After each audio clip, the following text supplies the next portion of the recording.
Take us up to where you're going to start the New York Confidential. I'm at legal match. I'm making all this money. I told you I had like 9 girls in desks all around my desk, like surrounding me. They all had telephones. They're all gorgeous. One of them was like a cheerleader for the Dallas Cowboys. All these gorgeous young girls, like 20 to 25, because they had that good energy and the voices, calling up law firms for me to get me on the phone with attorneys that were decision makers. I was in the Chelsea Marketplace is the name of the place I couldn't remember before. I'm in one of the most beautiful buildings in New York, up in like the great office space, like huge office space. They gave me half of all the space just for me and my girls. I had Bruce Glasser come visit me. Bruce Glasser was my partner with Fat Freddy in the first webcam girl place in New York City, the 6'8" Jewish guy that sold duffel bags of pot. So he and I are hanging out, and he comes to visit me at work one day at the Chelsea Marketplace, because I had such a cool setup. He's one of my coolest friends. So we're going to go have drinks and stuff for lunch. So he comes by, and he sees me, and I introduce him to all the telemarketer girls that I have.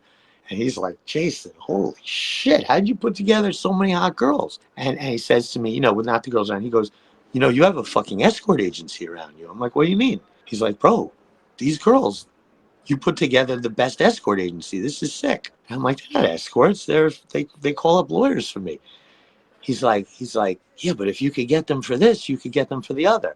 I'm like, what are you talking about? So he sits me down, and we're hanging out, not at my thing there. Another day we're hanging out. I think he got me involved in some penny stock deals. He was making me some money, and some manipulated penny stock deals. He was a very connected guy. Sits me down and says, Jason, he goes, oh my God, you got these girls off of Craigslist and this and that. He goes, oh, at first Bruce was talking to me about opening up a phone sex business with me, because I thought I could make millions again in phone sex like I did in the 90s.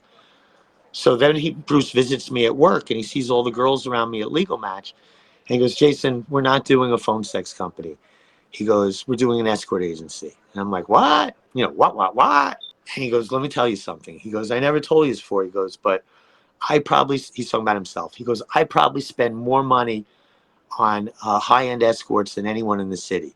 He goes, I spent $2 to $3 million over the last 3 years on escorts. I'm like, you did? He's like, yeah. He goes, I know everything about that business. No one knows more about that business than me. He goes, I could kill it at that business, he says about himself. He goes, be my partner.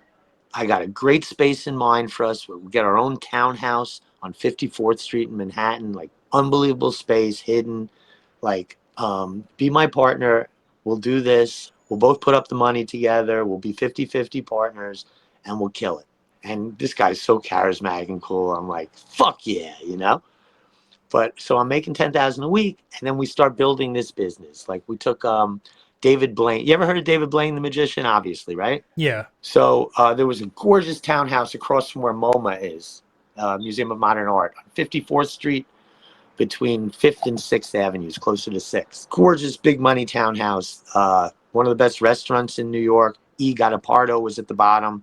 The first floor was this big Wall Street pink sheet guy's business. And then we took the floor above him, huge floor, the whole floor in the townhouse. And we had our we had our offices, and we had our stuff to build what I decided when I was at Legal Match to call New York Confidential. Because I had this fucking friend, Jason Bin, from high school and stuff, and he started all these big magazines to America, like Ocean Drive magazine in Florida, Gotham magazine in New York City, Hamptons magazine in the Hamptons, and he had one in LA called LA Confidential. And I always kind of was a little pissed that this guy's making so much money, and I kept going up and down. So he had LA Confidential, and I don't know, New York Confidential.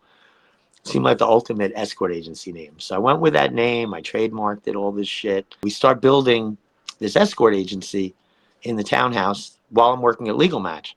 But I got so excited by the escort agency that even before we opened the doors, I quit Legal Match and jumped into it head first.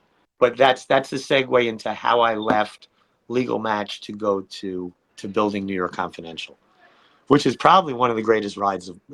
That's the greatest ride I've ever taken in my life, New York Confidential.